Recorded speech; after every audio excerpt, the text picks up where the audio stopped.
If I was to sum Edinburgh up in one word, it would be iconic. There are not many places in the world where you can ride in on a train and see a castle sitting on an extinct volcano right in the centre of the city.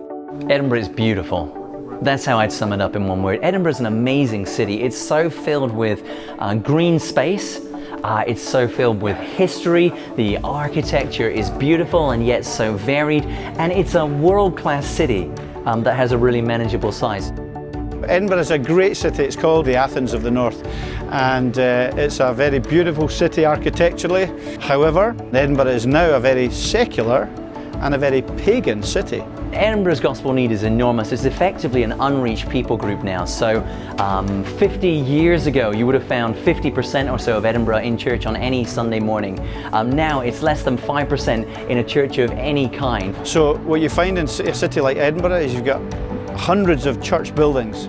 70, 60, 70% of them are now pubs, clubs, restaurants, or have been converted into houses. Something that's really interesting again about being in Edinburgh, it has a hugely rich, especially Christian heritage, but we are a very secular country. I would say people don't think about religion at all. If I tell people that I'm a Christian or I work for a church, they often don't know what to do in response to that, or there's just mild interest and that's nice for you, but they don't want to know anymore. Really, it's a fully pagan, pre-Christian context. The memory of Christianity is mostly gone. So the challenge oftentimes is making that first step of engagement, that first step where they recognize there is need for a bigger conversation, where there's more to life.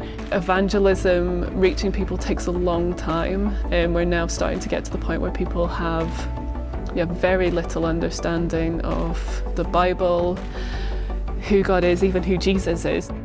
Here, the average journey to conversion is 2.4 years.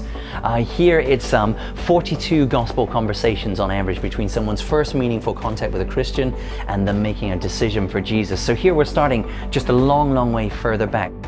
The general picture of the church in Scotland is of churches that are not used to having staff. They're not big enough, or they can't afford to have staff.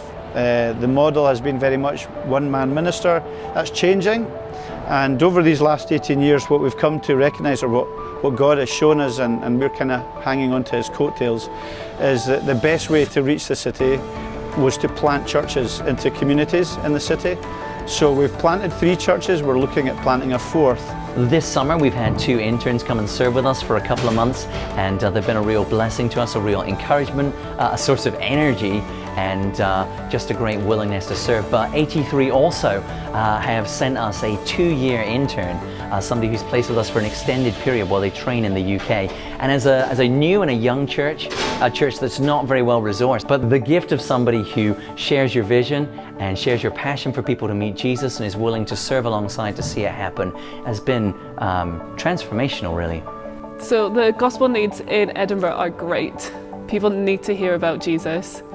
And more people coming with the desire and the passion to tell others about him is what we need. So whether you have just the summer free or whether you want to do a 2-year placement, we'd love to have you come join us, because Edinburgh needs you.